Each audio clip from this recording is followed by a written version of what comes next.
¿Qué tal, compañeros? Buen día.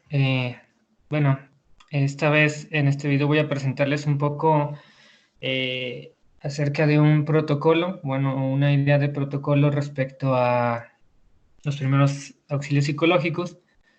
La particularidad de esto en comparación a lo que hemos estado viendo en clases anteriores es precisamente que esta es una guía más práctica y que nos ayuda a aterrizar algunos de los conceptos que ya hemos estado viendo. Y bueno, esto les puede servir como pues una guía que pueden llevar a la práctica de manera relativamente fácil dependiendo de la situación. Más, bueno, tiene algunas consideraciones que son necesarias abordar, ¿no? Durante alguna crisis de un alumno, algún compañero. Entonces, les pido que mientras vayan, bueno, vayamos examinando esta presentación con este protocolo, pues ustedes vayan pensando en las situaciones que han vivido en crisis como profesores y a partir de ahí vayamos examinando esta situación, ¿no? Eh, en teoría, al ver este video ya deberían haber visto la parte de CASIC, que es la evaluación de las características de la crisis.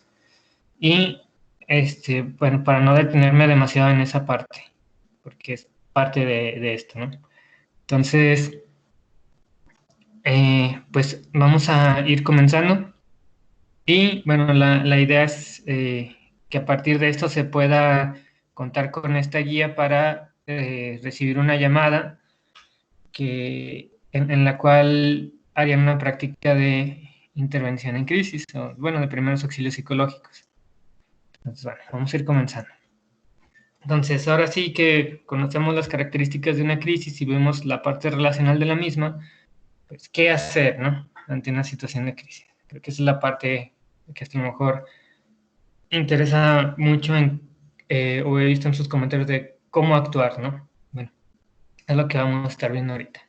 Entonces, recordando un poco el objetivo de la primera ayuda psicológica es restablecer el enfrentamiento inmediato. Bueno, para entender este objetivo, pues ya tuvimos la revisión del concepto de crisis. Entonces, lo que tenemos que procurar es dos partes, bueno, dos posibilidades, ¿no? Que la persona pueda enfrentar la situación por sí misma o nosotros fungir como persona que la asiste en llevarla a que pueda llegar a una instancia de enfrentar la situación. Vamos a ver esto un poquito más adelante, pero la cuestión aquí también tiene que ver con lo que habíamos dicho, la oportunidad dentro de la crisis y conocer a la persona o ver a la persona como dotada de los recursos para enfrentarse a situaciones de vida. Entonces, lo que nosotros tratamos más allá de cargar a la persona, por así decirle, es que ella pueda enfrentar, ¿no?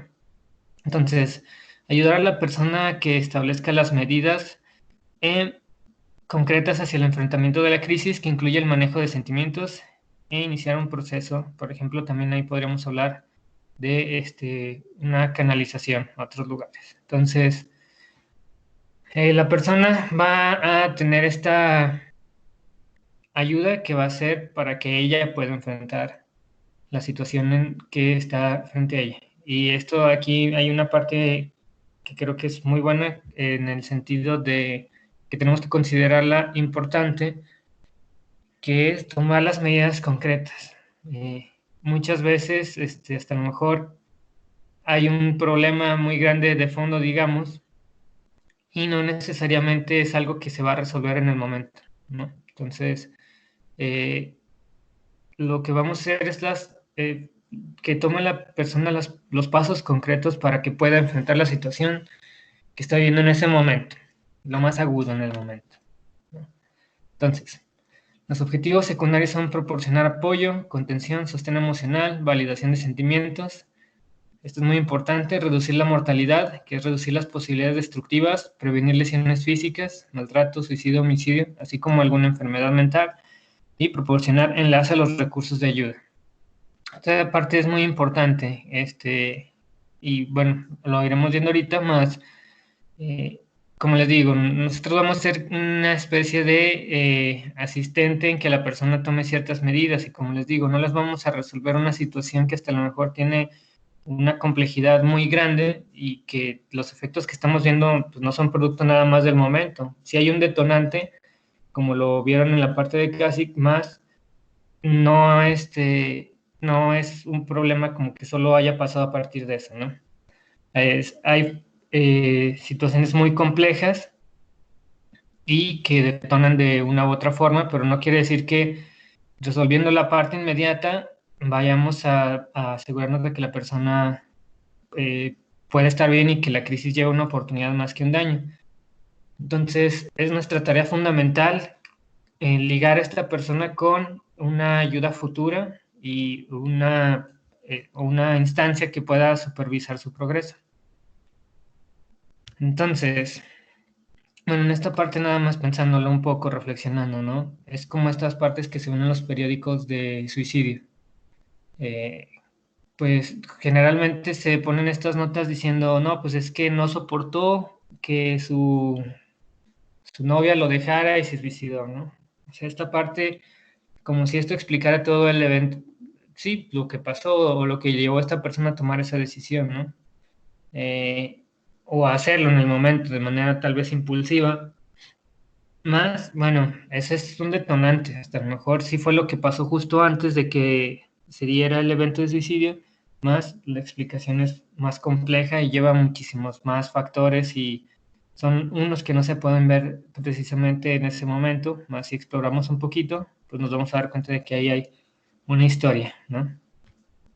Entonces, eh, hay dos, digamos, contraindicaciones al respecto a hacer primeros auxilios psicológicos, y eso es cuando hay una intoxicación por sustancias y algún trastorno psiquiátrico.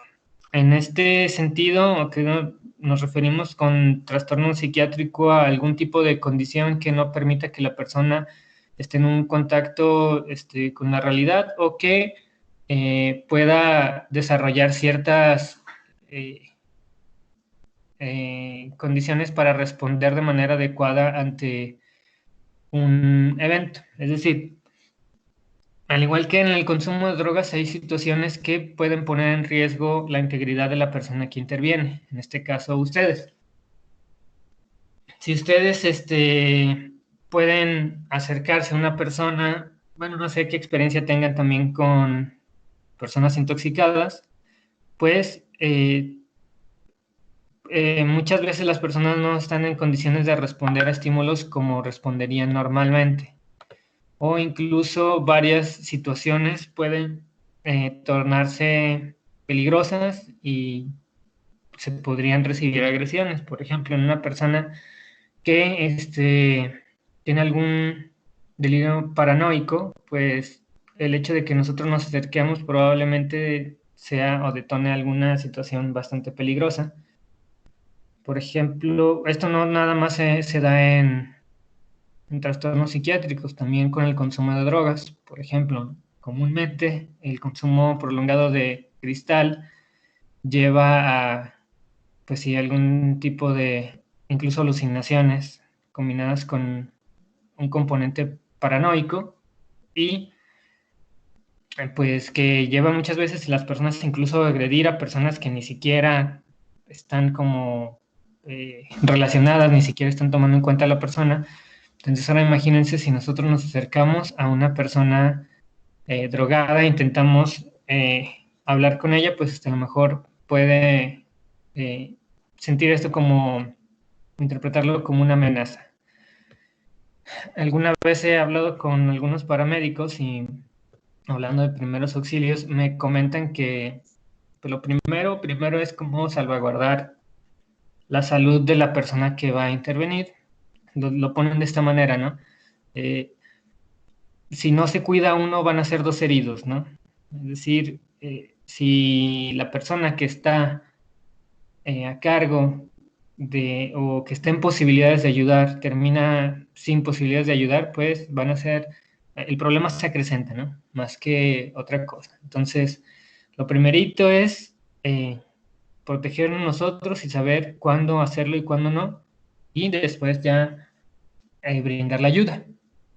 Entonces, ¿qué podemos hacer con esto? Un examen mental rápido, pues a lo mejor si no han visto personas drogadas o en algún tipo de episodio psicótico, pues no es tan fácil, ¿no?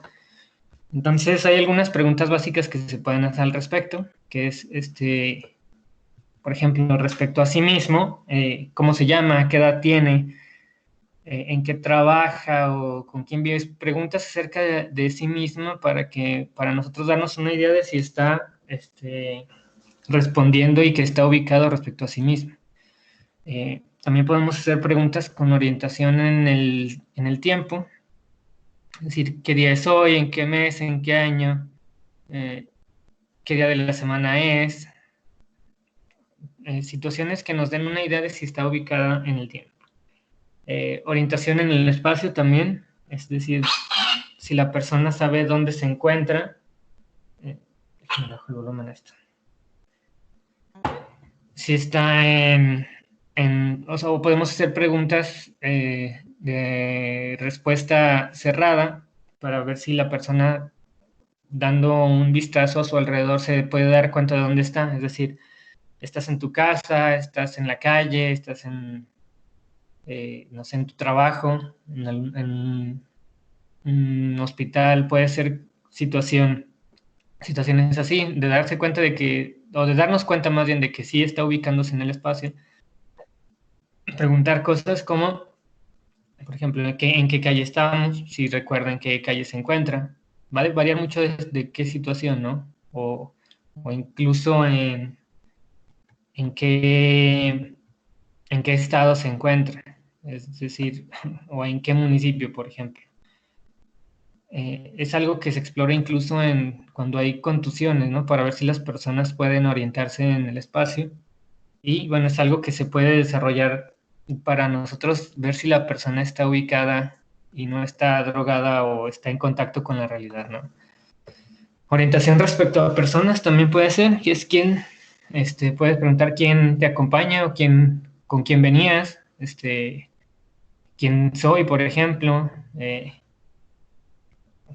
por el hecho de que si no se conocen en el momento o si sí se conocen, pues bueno, más bien, si no se conocen, pues es una oportunidad de ir introduciendo la información o que no los reconozcan aunque no los conozcan, pues, ¿no? O sea, sí da un indicio de si la persona está ubicada y pues si hay una persona conocida, pues es importante que logre reconocerla, ¿no? Y en todo caso, pues la situación aquí derivaría en una canalización, a alguna institución de salud mental o en todo caso, pues hablar, por ejemplo, a 911, porque es una situación que nos pone en riesgo y pues es muy peligrosa. Por ejemplo, les voy a contar algunas anécdotas de expacientes que tenían que ver con esta situación de adicciones. Había una señora de aproximadamente 44 años que comentaba que una vez ella estaba en un restaurante y estaba muy drogada con cristal y tenía varios días sin dormir. De hecho, para esto es valioso que ustedes conozcan los efectos de las drogas, porque, bueno, también, pues puede haber alumnos que estén pues sí, estén consumiendo y pues es una situación de riesgo grande, ¿no? Entonces, llevaba varios días sin dormir y sin comer y empezó a tener estas alucinaciones paranoides en las que la persona de un lado estaba escondiendo un cuchillo para atacarla, ¿no? Entonces lo que hace ella es tomar un tenedor de su mesa y clavárselo a la otra persona, ¿no? Y esta persona ni siquiera tenía pues nada que ver, estaba ahí. Entonces, pues, eso fue una situación que la metió en problemas legales y bueno, pues puso en riesgo la vida de otra persona, ¿no? Por suerte no murió esta persona a la cual atacó con un tenedor, más pues imagínense, ¿no? Y entre otras cosas, por ejemplo, una también alucinación recurrente es ver sombras de personas que los están persiguiendo, ¿no? Se sienten perseguidos. O imaginar que la policía va por ellos. Entonces, pues imagínense, esto activa muchas, digamos, mecanismos de defensa de la propia persona y acercarse es muy peligroso, ¿no? Entonces, bueno, esta es la primera parte, saber cuándo y cuándo no. Si nosotros vemos que la persona es difícil que se ubique y que podría poner en riesgo nuestra vida, pues hablar a un servicio de emergencia que pueda contener a la persona con otro tipo de herramientas o que tengan la pericia para hacerlo y sin ponerse en riesgo, ¿no? Entonces, bueno, aquí esta parte es que cada persona crea su propia realidad sobre la base de lo que hace, guiada por la perspectiva que asume de la percepción de la realidad con la cual interactúa.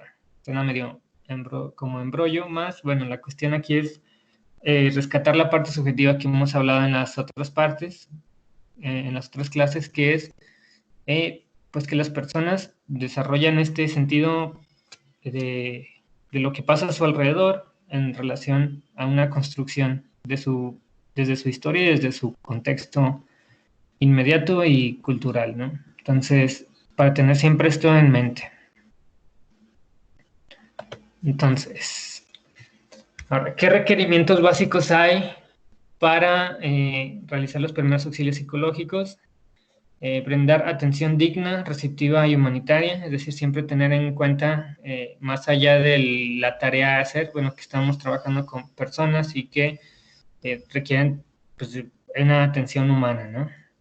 Proporcionar un ambiente de privacidad en medida de lo posible, como les he comentado, pues algunos primeros auxilios se pueden dar en un lugar privado, pero pues otros puede que no estemos como en un lugar tan privado, por ejemplo en la universidad, ¿no? Me imagino que a varios de ustedes les ha tocado pues hablar con algún alumno que tenga alguna problemática y pues no sé, un jardín no es, en la universidad no es un lugar como precisamente muy privado, más bueno, en medida de lo posible poder extraer a esta persona del contexto donde hay más personas y dar la privacidad posible, ¿no? Si el riesgo de agresividad es elevado, dejar la puerta abierta, alejar objetos punzocortantes o medicamentos. Bueno, esto aplica mucho, por ejemplo, para psicólogos que tienen algún tipo de oficina o consultorio. Esto es como una recomendación que siempre se da, ¿no? Incluso, por ejemplo, en los penales se trata de hacer esto a veces no se hace, la verdad. Pero bueno, eh, si hay algún tipo de indicador que o por ejemplo, un historial de agresividad en la persona hacia otras personas, pues lo ideal es no ponernos en una posición en la que nos podamos quedar atrapados y nos puedan agredir, ¿no? Entonces, si nosotros tenemos algún tipo de despacho donde pensemos que podemos ayudar a alguna persona, pues no tener ni tijeras ni lápices a la vista, o al alcance, no tener objetos con los que no se nos pueda atacar, por ejemplo, ¿no? A lo mejor esto no va a pasar en un contexto de universidad, pero bueno, uno nunca sabe, ¿no? Entonces, si nosotros notamos este riesgo, pues procurar esta parte contextual, ¿no? Contar con directorio actualizado de servicios de salud mental, formatos de canalización. Eh, Esto es muy importante, los formatos de canalización, pues desde trabajadores de la salud, porque, bueno, también hay es una situación bastante compleja, pero bueno, por ejemplo, los psicólogos tenemos la posibilidad de meternos en muchos problemas si no, no damos una atención adecuada y que pueda comprobarse que la dimos, ¿no? Y los formatos de canalización ahí son importantes, son requerimientos básicos de lo que tenemos que tener en alguna institución o clínica para nosotros, aparte, bueno, de atender a la persona y de darle la atención que requiere y canalizarlos en caso de no poder atenderlos, pues también tener esta forma de comprobar que se le dio la atención necesaria, ¿no? Y contar con directorio actualizado de servicios de salud mental, pues eso es, hasta a lo mejor no es algo que uno piense como profesor, que va a tener que tener a la mano, más pues va a ser necesario que contemos con este directorio. De hecho, les voy a pasar algunos contactos, como de lo más general que hay, lo que tenemos en el Instituto Bienestar también, pues, para que lo tengan a la mano, porque nunca se sabe, ya teniendo una crisis y tomando en cuenta lo que les dije, que el principal objetivo, más bien el objetivo último, aparte de contener a la persona, va a hacer que se le dé seguimiento a su situación, ¿no? Entonces, es importante que nosotros contemos con estos contactos, porque, digamos, la persona, no sé, tuvo una situación en la que tuvo lo que ella podría llamar un ataque de ansiedad y se siente muy desubicada. Entonces, nosotros podemos ver que la persona está más tranquila y la dejamos que se vaya, pero sin darle una indicación de dónde ir, sino, no sé, le podemos dar una recomendación muy general, ¿no? Ah, pues a lo mejor deberías de buscar una ayuda o algo, más, pues la persona no sabe dónde, ¿no? Ni cómo. Entonces, también nosotros ahí tenemos la función de dar esta información de manera muy precisa para que pueda tomar los pasos concretos. Entonces, por ejemplo, también está la clínica de la universidad. La cuestión a veces es que no hay mucho espacio, ¿no? También está ese servicio disponible. En caso de que la persona llegue sola a localizar referentes vinculares, es decir, familiares o personas que puedan responder por esta persona. Nosotros a lo mejor contar con, o más bien explorar esta información también de personas disponibles alrededor de la persona para, pues para que ellos puedan responder también. De hecho, es algo que también pasa, seguido en el trabajo clínico, pues tener contactos de personas en situación, digo, en caso de que pues pase alguna situación que ponga en riesgo la vida de la persona, ¿no? Y hablarlo con la persona de esta manera, ¿no? Que estas personas se contactarán en caso de que haya una situación de riesgo. Entonces, vamos al primer paso, hacer contacto psicológico. Lo primero es reducir la angustia emocional. Hablábamos de que hay una desorganización muy comúnmente acompañada de esta angustia o miedo, desorganización de lo que hablábamos en el concepto de crisis, ¿no? Entonces, ¿aquí qué nos sirve? Escucha activa, validación, empatía, apoyo, contención, garantizar cierto grado de privacidad, tono de voz suave y calmado, que ahí tiene bueno, sí, ahí tiene sus peros, ahorita los vamos a ver. Comunicarse al mismo nivel, es decir, no tratar de nosotros hablar de una manera muy técnica o demasiado formal. Promover la segunda es promover la solución de problemas, que estar al tanto de hechos y sentimientos, entender la visualización del problema, es decir, también nosotros, como les decía en otras clases, mirar cuál es la perspectiva de la persona respecto al problema, más allá de lo que nosotros entendemos con esta situación que está viviendo, ¿no?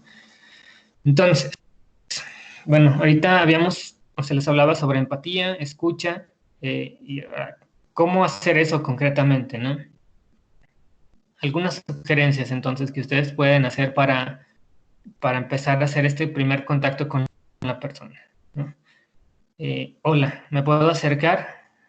Identificarse con nombre, dependencia y actividad que realiza.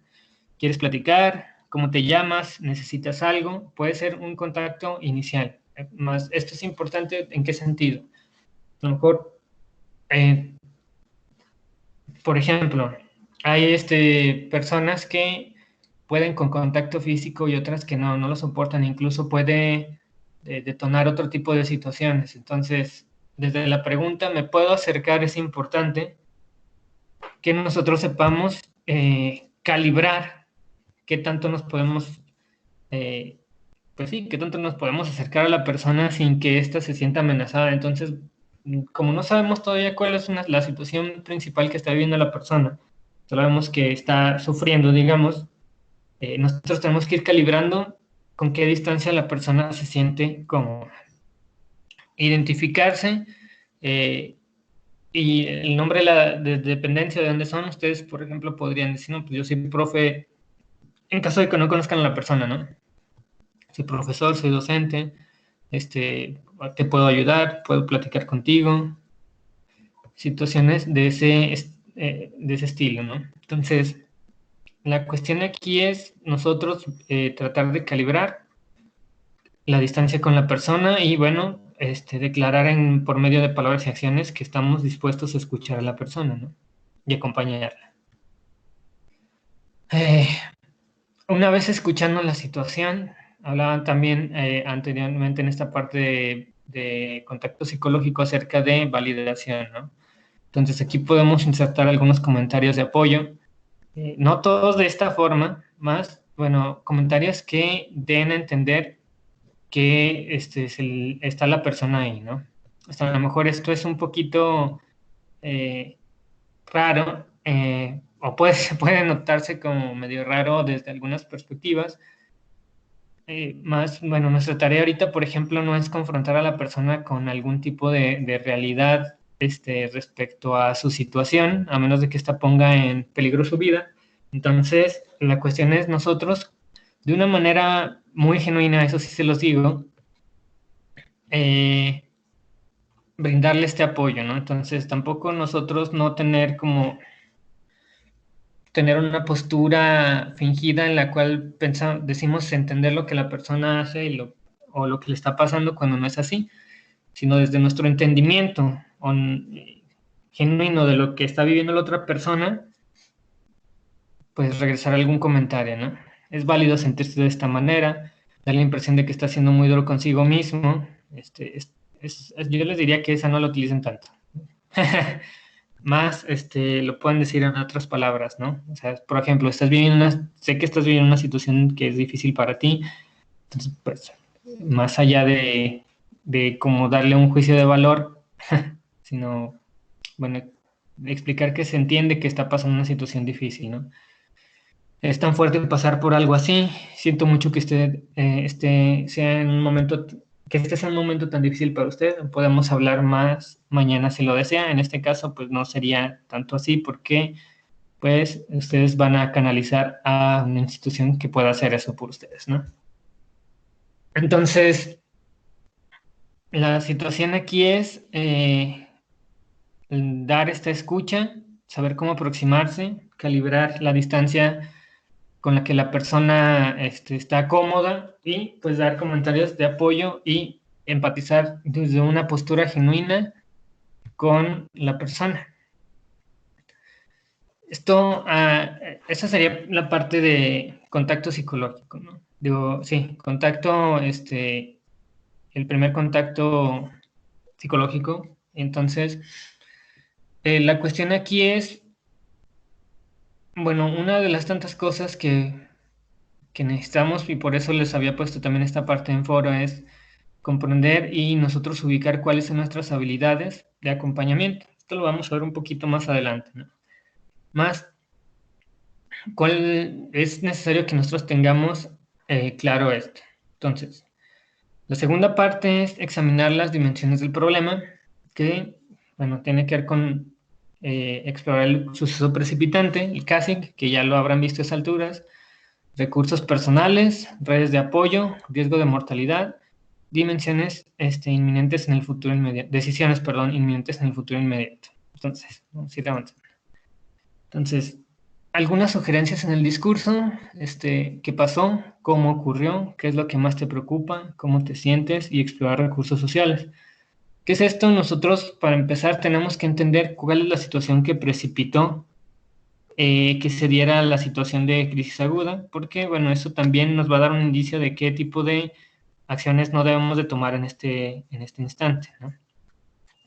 Por ejemplo, si vamos a buscar recursos sociales, pero sin darnos cuenta de cuál fue el detonante, quizá, no sé, por ejemplo, tiene que ver el detonante con algún conflicto con, no sé, el papá de la persona, y nosotros contactamos al papá para que responda a esto, pues no va a ser como muy conveniente en el momento, ¿no? Entonces, examinar las dimensiones tiene que ver con, primero, darnos cuenta de cuál fue el detonante y entender, bueno, cómo fue el problema en general.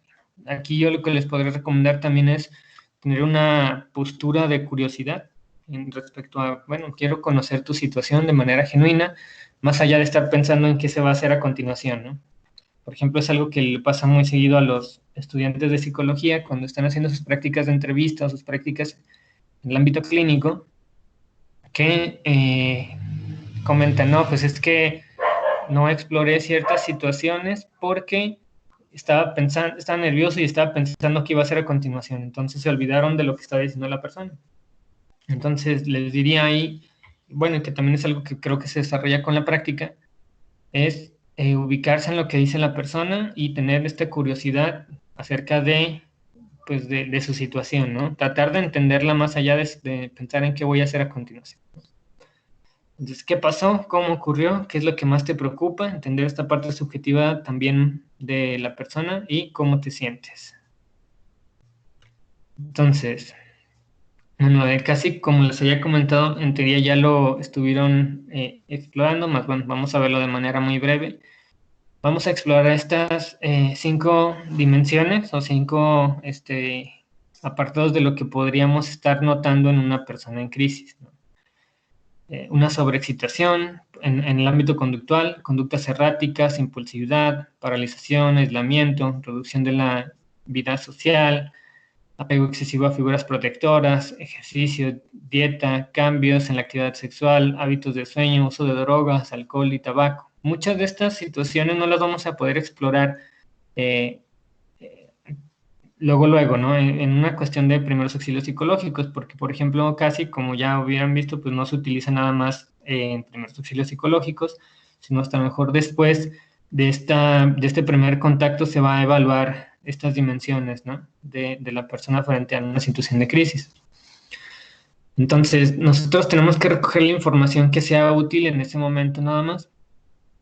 No vamos a explorar toda la vida de la persona en ese ratito, sino lo que se pueda hacer respecto al problema, ¿no? Emociones, en la cuestión afectiva, presencia de amor, alegría, temor, aceptación, negación, ansiedad, etcétera. Todo lo que tenga que ver con cómo se siente la persona respecto a lo que está pasando, ¿no? Entonces, bueno, ustedes ya lo vieron en su lectura.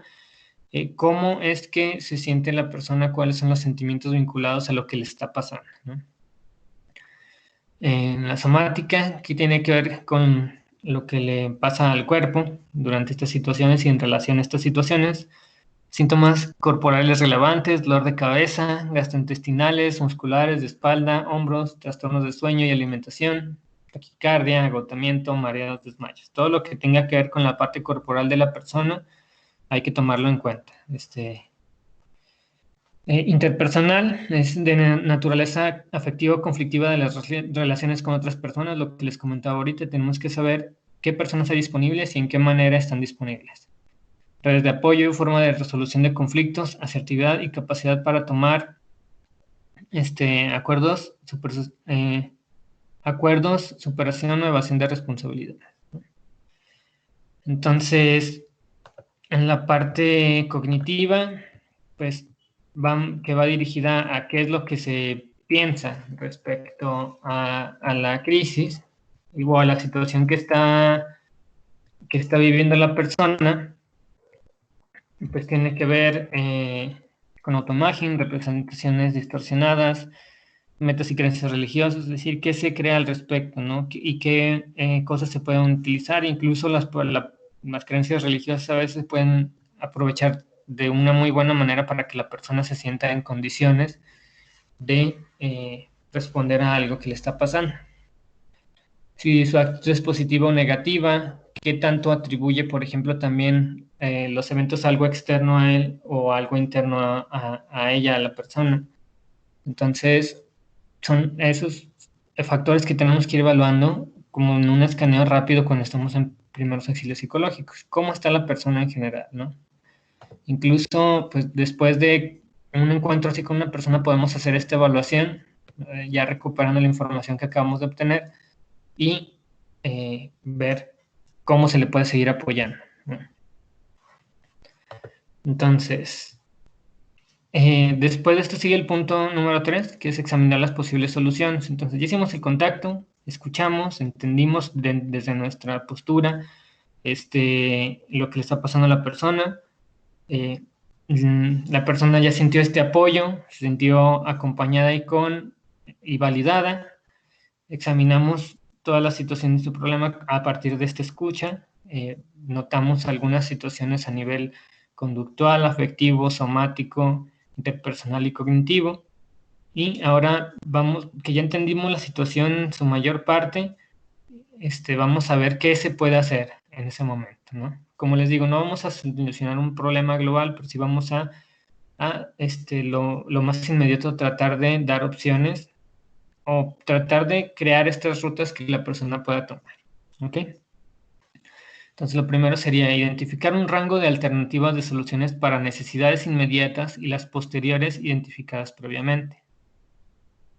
Es decir, ¿qué se podría hacer, básicamente, ¿no? Respecto a la situación. Si ya la entendimos, incluso puede que mientras estemos escuchando se puedan crear varias rutas, ¿no?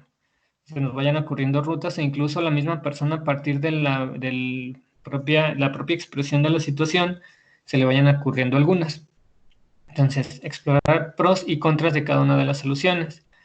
Esto es para dar un panorama, una organización cognitiva de la situación y, bueno, dar un panorama más claro. Incluso esto se puede hacer de manera gráfica si hay los recursos necesarios. Es decir, anotarlos tal cual y que la persona tenga la capacidad ya a partir de la visión de estas posibilidades con pros y contras de decidir. Se resumen y categorizan como adecuadas las necesidades inmediatas y posteriores. Entonces, cuando nosotros estemos acompañando a una persona en este sentido, pues vamos a tener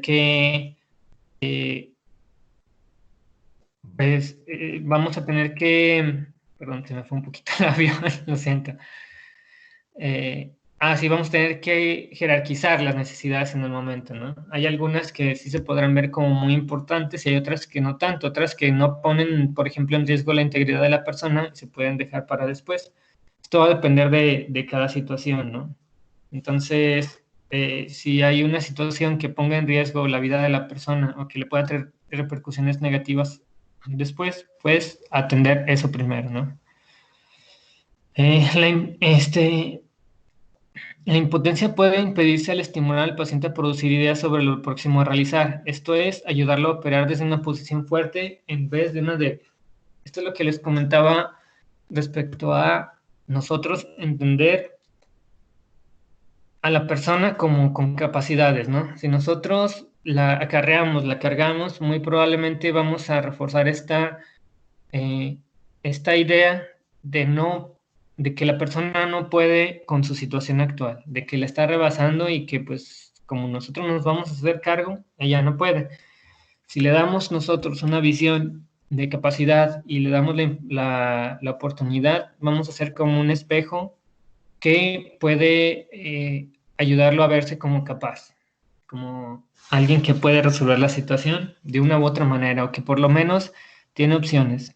En este tipo de situaciones, el verse como con opciones en lugar de este callejón sin salida puede hacer una diferencia que puede ayudar a la persona a salir de una manera relativamente rápida de estado como de estar sobrepasado, ¿no? Entonces, la siguiente sería ayudar a tomar una acción concreta. Y aquí va a haber dos variantes, que es lo que les decía. Por ejemplo, hace rato venía esta situación de que la,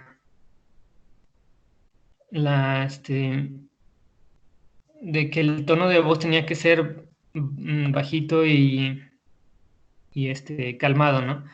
Sí tiene que ser calmado, más no siempre tiene que ser como tan bajito en este sentido, ¿no? Va a haber dos actitudes que vamos a poder tomar frente a una crisis concreta, que va a ser la actitud facilitadora y la actitud directiva. ¿Cuándo vamos a tomar una actitud facilitadora? Cuando hay un bajo riesgo de mortalidad y cuando hay una capacidad de resolución y afrontamiento. Es decir, entre mejor está la persona respecto a la crisis y más capaz se observa de poder reaccionar y menos riesgo de muerte hay, nosotros podemos ser más facilitadores. Ahorita vamos a ir a ver qué es eso. Y actitud directiva es cuando hay una alta mortalidad o dificultad para el autocuidado. Entonces, cuando una persona ya de plano vemos que no puede tomar las decisiones por sí misma, que está muy sobrepasada por lo que le está pasando, pues entonces vamos a tomar esta actitud directiva. ¿De acuerdo? Entonces, el facilitador, o la actitud facilitadora es escuchar, contener y orientar, ¿no? Cuando no hay peligro para sí mismo, y otras, o para otras personas, ¿no? Entonces, capacidad para toma de decisiones y apego a indicaciones, aunque esté perturbada emocionalmente y desorganizada. Ah, perdón, ahí faltan algunas puntuación. Entonces, más bien la persona puede tomar decisiones y seguir indicaciones, aunque esté perturbada emocionalmente. Y también y aunque esté desorganizada, es capaz de hacer sus cosas, hacer cosas como llegar a su casa solo, por ejemplo, o llamar a alguien. Por ejemplo, en esta cuestión que yo les comentaba de ser canalizada, si nosotros vemos que la persona tiene los recursos para por ella misma hacer una llamada y agendar una cita, por ejemplo, con un psicólogo, pues puede ser que se le dé el número y se le inste a que pues haga una llamada y que agende una cita y que hasta a lo mejor nosotros le podemos hablar más tarde para cerciorarnos o para preguntar cómo está, ¿no? Cómo sigue. Más, si la persona pues no está ubicada, por ejemplo, en ese momento o sigue muy desorganizada, pues vamos a, pues nosotros probablemente hasta tengamos que hacer ese llamado por esa persona. Bueno, ahorita lo vamos a ir viendo. Acciones concretas como facilitador. Regulación emocional, alta empatía, que es lo que estábamos hablando al principio. Escuchar, validar, empatizar, mostrar una actitud genuina, escucha activa, que ubique el evento desencadenante e identificar a través del CASIC los posibles riesgos. Decisiones básicas, lo que decíamos, cada situación de esto vamos a tener que ubicar qué decisiones tiene que tomar la persona en este momento. ¿Qué va a hacer al terminar la intervención? Todo esto le va a ayudar a organizar desde un punto de vista cognitivo qué va a hacer. Yo siempre les digo a mis alumnos esta parte muy fácil, ¿no? Es como cuando vas a hacer un examen, cuando estudiaste, pues probablemente te sientas muchísimo más seguro y capaz de lo que vas a hacer en ese examen. Si no estudiaste, pues no. Y digamos que esta es la parte de estudiar. Entonces vamos a abordar qué es lo que vas a vivir en los próximos minutos, en las próximas horas, en los próximos días y vamos a ver qué vas a hacer, ¿no? Vamos a tener esta preparación junto con la persona, la vamos a acompañar en esta preparación para saber cómo va a actuar ante lo que viene después de esta situación, que recordemos que puede seguir siendo considerada una situación de crisis, aunque nosotros contengamos la parte más aguda de la misma.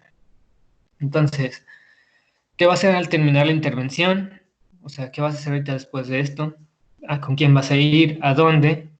Todo esto, como les digo, yo de estructurar, hasta a lo mejor la persona no tenía bien claro esto, pero le va a ir quedando claro en cuanto nosotros hagamos estas preguntas y vaya desarrollando esto a nivel imaginación, ¿no?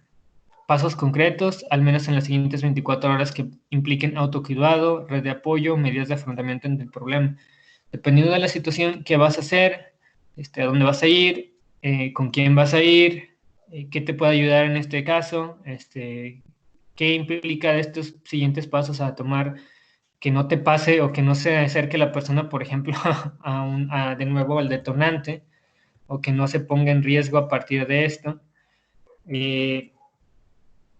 Y bueno, dejar tareas concretas que guíen el afrontamiento del problema.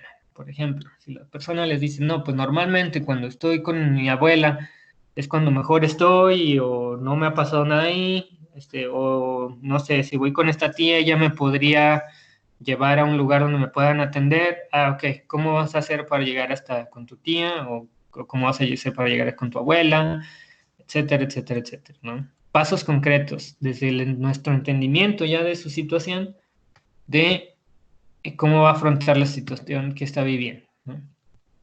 Entonces, comentarios y preguntas que empoderan. Siempre hay que tener en consideración esto que habíamos comentado acerca de lo que influye en nuestra visión. Si recuerdan esta parte de la entendimiento relacional de la crisis, entonces no nada más es que nosotros como por arte de magia les demos como poderes con nuestra visión, ¿no?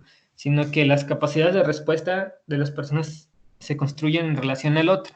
Nosotros podemos ser un elemento homeostático, por así decirlo, que la mantenga en una situación en la cual no hay cambio, o nosotros podemos ser un elemento de cambio que le dé nuevas posibilidades de relación y por lo tanto también relacionarse diferente con la crisis. Y esto desde lo que vimos de cibernética, por ejemplo, ¿no? Entonces, comentarios y preguntas que empoderan, ¿no? ¿qué ha hecho en otras ocasiones para salir adelante cuando las cosas se han puesto difíciles? A lo mejor la persona en ese momento no tiene muy presente los recursos que ha utilizado o, o ni siquiera se siente como una persona que normalmente sale de problemáticas o que las puede resolver. Más muy probablemente en su historia haya alguna situación de la cual ha podido salir adelante, a tal punto que están en la actualidad, para empezar, viva y, bueno, que está lidiando con una situación compleja, ¿no? Entonces, recuperar esos recursos de la persona. ¿Hay algo que piense que puede ayudarla a sentirse mejor? Como les decía, ¿qué en el pasado le ha ayudado a la persona? Lugares, actividades, decisiones que ha tomado antes para ayudarla a sentirse mejor. Y si tengo una hoja informativa con algunas ideas de cómo manejar situaciones difíciles. Quizá haya una o dos ideas ahí que puedan serle útiles. Esto en caso de que la persona se le dificulte como saber estas dos primeras. Nosotros podemos incluso sugerir algunas situaciones que se podrían hacer. Esto tomando en cuenta eh, pues lo que escuchamos de la persona y que no sean cosas que puedan poner en riesgo a la persona o no sugerirlas sin saber cómo aplicarían en ese contexto específico. Dice, las personas pueden ser muy diferentes en cuanto a qué las ayuda a sentirse mejor. Es decir, esta parte de validación también continúa a partir de, continúa a lo largo del proceso, ¿no? O sea, bueno, si no hayas ahorita qué hacer, pues no todas las personas sentimos bien con lo mismo, ¿no? Habrá que pensar en tu caso particular qué te puede ayudar. Vamos bien. Cuando las cosas se han puesto difíciles para mí, me ha ayudado tal o cual, ¿no? Es decir, desde nuestra propia experiencia es válido utilizar algunas cosas como un ofrecimiento de un recurso, es decir, no decirle a la persona que va a hacer eso, más, pues sí podemos darle alguna opción y si la persona la toma o la considera adecuada, pues va, ¿no?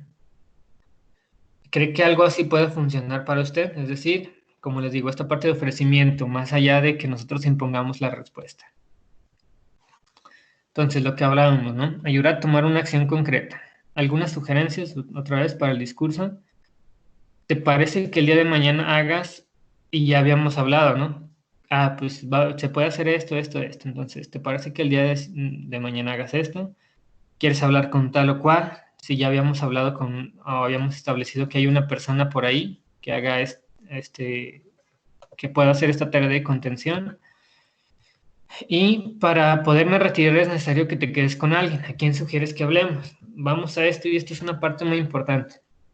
Si nosotros vamos a contener una crisis, tenemos que estar conscientes de que se va a volver nuestra prioridad en ese momento y tenemos que saber cuándo sí y cuándo no. Y bueno, si ustedes sienten como que tienen esta responsabilidad con con sus alumnos o con las personas con las que trabajan, pues bueno, hay que tomar en consideración que vamos a dedicar nuestro tiempo a contener esa crisis, porque no sabemos cuánto vaya a durar o cuánto vaya a ser lo necesario. Si una persona nos dice que, por ejemplo, nos ha dicho que ha tenido pensamientos de matarse, de suicidarse, pues obviamente no la podemos dejar sola, pues, ¿no? O sea, no sería como el papel de que, no, pues es que mira, ya tengo una clase a la hora que sigue, entonces, pues ya me tengo que ir, ¿no? Pues tenemos que quedarnos con la persona hasta que pueda estar en un lugar seguro. Entonces, bueno, creo que esto también es parte de priorizar nosotros y saber qué tan disponibles podemos estar para la otra persona, ¿no? O bueno, yo en lo personal se lo digo así, hasta mejor, cada quien lo verá desde una perspectiva, ¿no? Pero sí he visto alumnos bastante mal y pues ese día les digo a sus compañeros que tengo que tener una situación con uno de sus compañeros y que, si me permiten, pues no va a la clase, ¿no? En esa ocasión, sí, veo a la persona muy mal, ¿no? Si no podemos tomar unos minutos antes de clase, 10 minutos de la clase y hablarlo con los alumnos muy honestamente, ¿no? O hablarlo con la persona. ¿Te sientes bien como para entrar a clase? ¿Quieres que ir a otro lado? ¿Quieres ir a la clínica? Y dependiendo de cómo nosotros vayamos calibrando, como lo habíamos mencionado, pues a ver, ¿no? O si el muchacho está muy mal y está como vemos que hay un riesgo, pues quedarnos con la persona, ¿no? y dar aviso a los compañeros. En mi experiencia, la mayor parte de las veces los compañeros son comprensivos de esta situación. Entonces, pues bueno. Entonces, ¿por qué menciono esto? Bueno, porque pues obviamente implica una responsabilidad grande acompañar a alguien, ¿no? Y si nosotros elegimos ser esa persona o nos toca y nosotros tomamos la responsabilidad de acompañar, pues tendremos que entender lo que implica, ¿no? Entonces, ahora, vamos a la actitud directiva, que es cuando hay un mayor riesgo. Sí hay que decir que esta es la menor, o sea, pasa menos, pues, ¿no? Más puede, pues sí puede pasar, ¿no? Entonces, tenemos que indicar, canalizar una carta responsiva de riesgo suicida y homicida y una hoja de canalización. Esto es interesante porque en cuanto a docentes, no sé si se haga, más bien no sé si hay un protocolo que podamos utilizar, por ejemplo, en cada departamento, pero bueno, hablando de esto, también es necesario que se desarrollen protocolos para que los profesores sepan cómo actuar de manera, o de qué manera actuar ante cada situación. Entonces, esto, por ejemplo, eh, tenemos que desarrollarlo de una manera más formal, ¿no? Este que yo le estoy poniendo ahorita es pues un bosquejo de lo que podría ser un protocolo. Bueno, si se utiliza como protocolo más, pues tenemos que adaptarlo a las necesidades universitarias, ¿no? Entonces, cuando hay un peligro, para sí mismo, un alto grado de mortalidad de otros a la persona, ¿no? Entonces, lo que ya habíamos dicho, cuando hay una situación peligrosa, o cuando la persona no puede reaccionar, pues tendremos que ser más directivos y esto tiene que ver con una actitud firme y clara. Entonces, acciones concretas como directivo o desde la postura directiva o actitud directiva, regulación emocional, en caso de detectar en casi conductas de riesgo más psicopatología previa, es decir, si la persona les comparte que tuvo algún o tiene algún diagnóstico por ahí, la habilidad emocional, alta impulsividad, más escasa red de apoyo, el riesgo y vulnerabilidad psicológica es alta. Entonces vamos repasando estos factores, ¿no? Conductas de riesgo previas. Y esto no va, bueno, esto a lo mejor no lo vamos a poder ver tan a fondo, pero no nada más como el intento de suicidio previo, ¿no? Sino también otro tipo de conductas de riesgo, el consumo de sustancias, no sé, por ejemplo, manejar a grandes velocidades, o hacer cosas que lo hagan lastimarse o que lo hagan lastimarse por ahí. Entonces, eso es como conductas de riesgo, ¿no? O incluso en la conducta sexual, ¿no? Tener relaciones sexuales sin protección o cosas por el estilo, ¿no? Psicopatología previa, como les decía, la habilidad emocional, alta impulsividad, este es de los factores más importantes. Si ustedes detectan en su historia o si ustedes ya conocen a la persona y tiene una tendencia a tener conductas impulsivas, es de los factores de mayor peligrosidad eh, y que puede detonar en algunos puntos una situación de mayor riesgo. Escasa red de apoyo, es decir, que no haya quien contenga después de que nosotros hagamos ese contacto. Entonces, ahí si se fijan ya pinta un panorama muy distinto a lo que estábamos hablando en la parte anterior. Entonces, lo siguiente es evaluar riesgo suicida, ideación, intentos, método elegido, intentos previos, planeación, sensación ante la sobrevida, conductas para suicidas, lo que decía anteriormente, ¿no? Es decir, qué tanto la persona se ha acercado a lastimarse o si lo ha hecho, si, si hay intentos previos. Esta parte es muy importante y es normalmente pues puede dar un poco de miedo hasta a lo mejor explorar esta parte, pero es necesario que lo hagamos si nosotros vemos que hay una situación de riesgo. También nos va a servir para ver cuáles han sido los anteriores detonantes de un intento de suicidio, por ejemplo, ¿no? O hasta qué punto la persona se ha sentido con, o ha pensado en lastimarse o quitarse la vida. Verbalizar el riesgo y la necesidad de canalización a servicios de ayuda, es decir, decirle a la persona tal cual, bueno, ahorita parece que estás en una situación muy vulnerable y que podría poner en riesgo tu vida, entonces, pues te tenemos que canalizar o tenemos que hablar a alguna institución o tienes que dirigirte a alguna institución, te voy a acompañar en el proceso. Un llenado de carta responsiva. Les voy a dar un ejemplo, se los voy a subir, ahorita no lo tengo a la mano, pero se los voy a subir también al trabajo colegiado. Localizar una red de apoyo cercana, lo mejor que podamos encontrar. Hay muchas personas que se encuentran bastante aisladas o que no tienen una red de apoyo en la que se pueda confiar. Bueno, buscar lo más que se pueda en esta cuestión. Realizar el contacto para canalización y atención psicológica y psiquiátrica, es decir, nosotros hacer el contacto, lo que decía. Anteriormente podemos nosotros esperar que la persona, si no hay un riesgo y la persona tiene cierta capacidad de afrontamiento, podemos esperar que la persona lo haga. Más acá, nosotros tenemos que realizar el contacto para canalización y atención psicológica y psiquiátrica.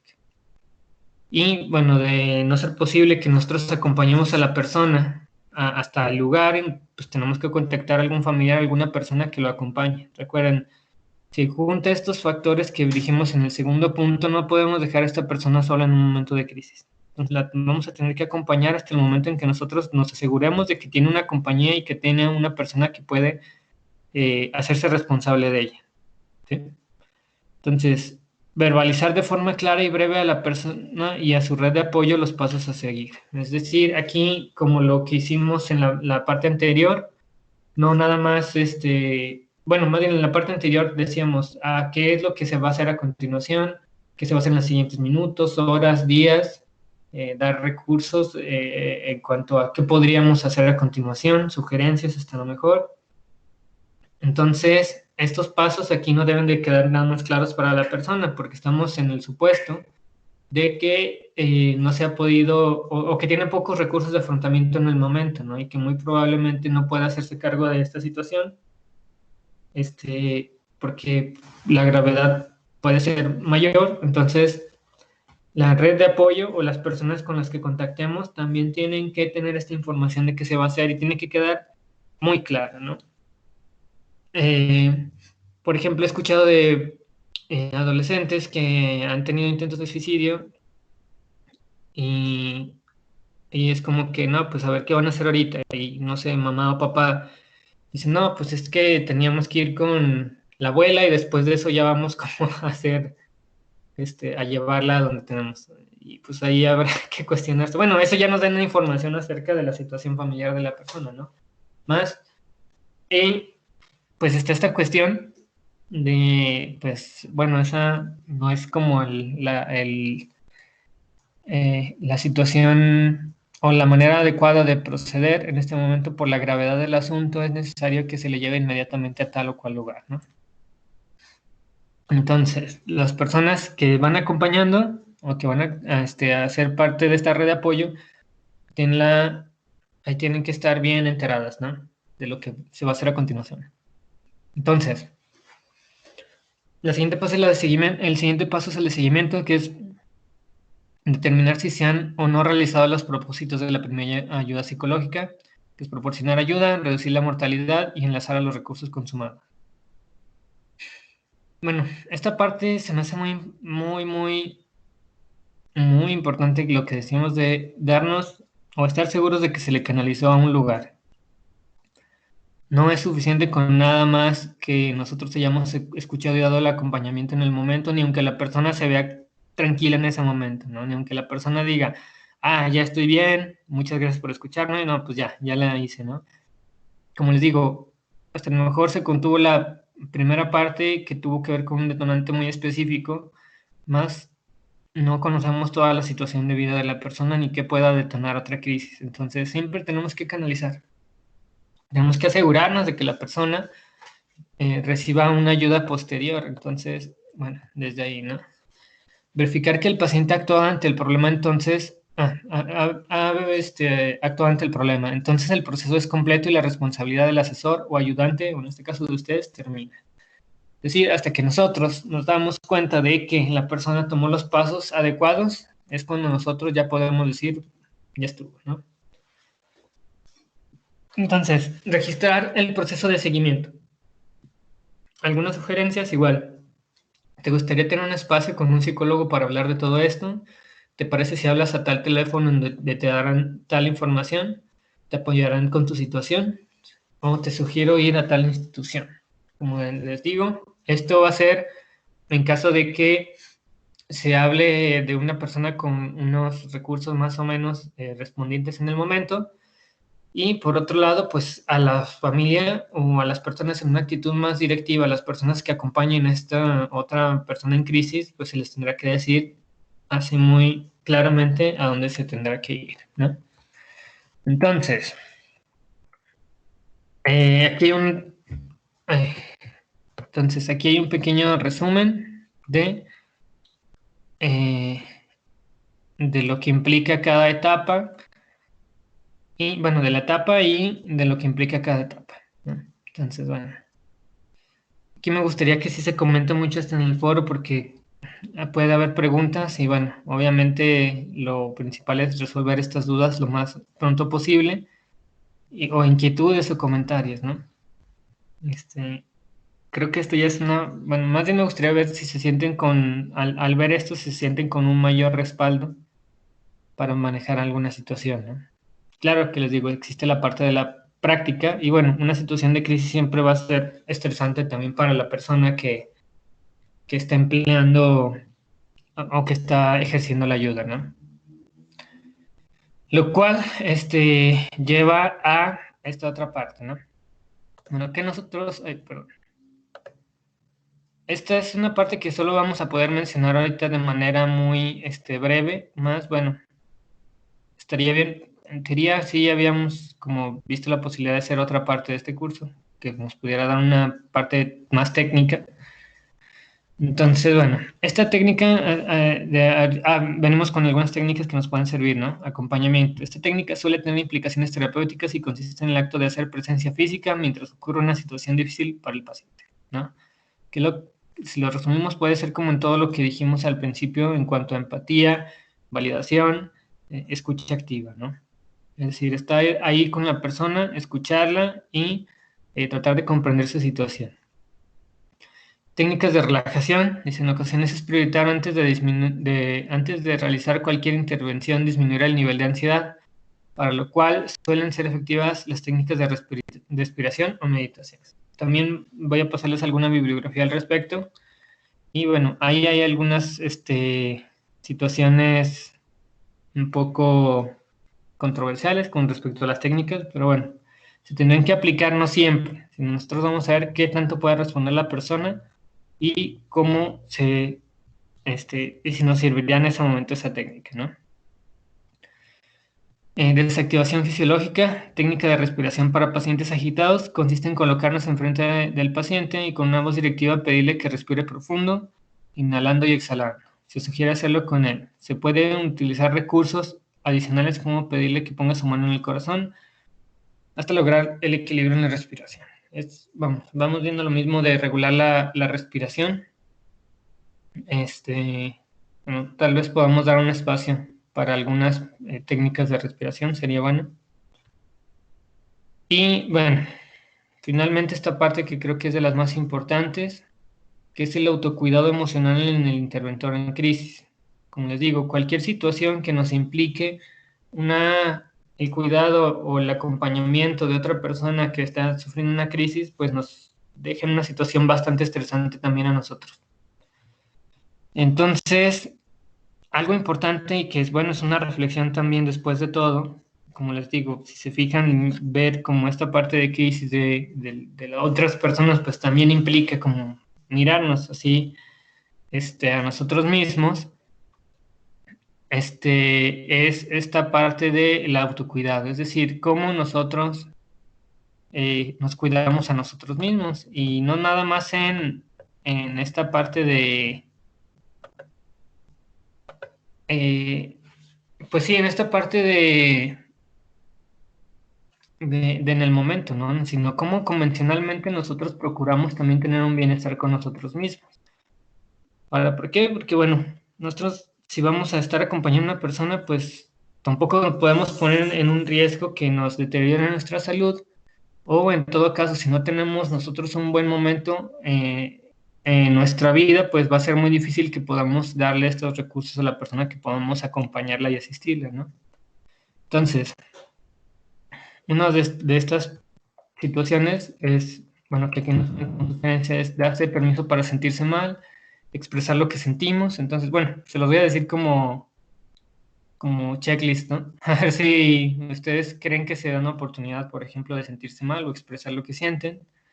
Apoyarse en los seres queridos, pasar tiempo con familiares y amigos, descansar, cuidar la alimentación, hacer ejercicio de manera moderada y aprender alguna técnica de relajación que sea fácil de aplicar en nuestro día a día. Es decir, ustedes qué tanto se permiten este tiempo con personas cercanas a ustedes. Yo sé que a veces hay mucho trabajo, por ejemplo, y que pues se descuida la parte del descanso o de tener actividades recreativas, o no hay tiempo de hacer ejercicio aunque sea un poco, ¿no? Entonces, ¿qué tanto, no? En ese sentido, ustedes se permiten estas partes, ¿no? Evitar el abuso del alcohol, las drogas y la medicación. Con estas sustancias solo aplazaremos y enmascararemos la aparición de las reacciones. Bueno, es decir, ¿qué tanto también utilizo sustancias, ¿no? Para lidiar con estas situaciones? Retornar a la vida diaria, tomar pequeñas decisiones, continuar con hábitos cotidianos, limitar las responsabilidades, es decir, también qué tanto nosotros nos ponemos en una situación de riesgo o de sobreresponsabilidad, o qué tanto estamos saturados de actividades que nos estresen o en las cuales tengamos que poner siempre por encima de nuestra necesidad la de otros, ¿no? Y de ser así, qué tanto yo puedo generar otros contextos en los cuales yo también pueda cuidarme, ¿no? Que pueda quedar como prioridad esta parte de cuidado, ¿no? No sentirse responsable del suceso. Esta parte es importante porque, bueno, muchas veces también he visto personas, incluso psicólogos ya con experiencia, que dicen, no, pues es que no sé si le pude ayudar de la manera que se debía, ¿no?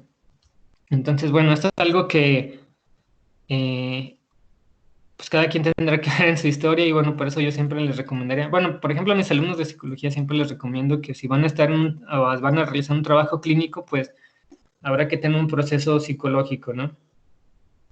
Propio. Entonces, bueno, ustedes qué tanto se pueden cuidar y bueno, hablar de las situaciones que viven conteniendo crisis de otros, pero con alguien más, ¿no? O sea, cómo hablar esto y con esta cuestión, ¿no? ¿Cómo lo vemos y si nos vemos responsables del suceso y si lo estamos viviendo así, pues habrá que pensar si es nuestra área de trabajo, ¿no? O si nosotros nos queremos hacer responsables de una situación así, ¿no? Y participar en ceremonias conmemorativas, es decir, tener esta facilidad para crear rituales que nos saquen de estas situaciones estresantes, ¿no? Entonces, pues bueno, como les decía, igual la parte que aquí sigue es nosotros poder realizar llamadas. Entonces les pido por favor que me pasen sus números y sus horarios para poder hacer este ejercicio, que bueno, en realidad yo creo que es la parte que más ayuda, ¿no? En una preparación para unas situaciones de crisis, porque pues implica una práctica de lo que se está viendo y la aplicación de todo lo que hemos estado viendo, de este entendimiento de crisis y este protocolo que hemos estado viendo, y bueno, la retroalimentación respecto a esto es importante. Entonces, bueno, les agradezco su atención y cualquier cosa, bueno, hoy subo el video a YouTube también y quedo al pendiente de sus comentarios y preguntas. Nos vemos.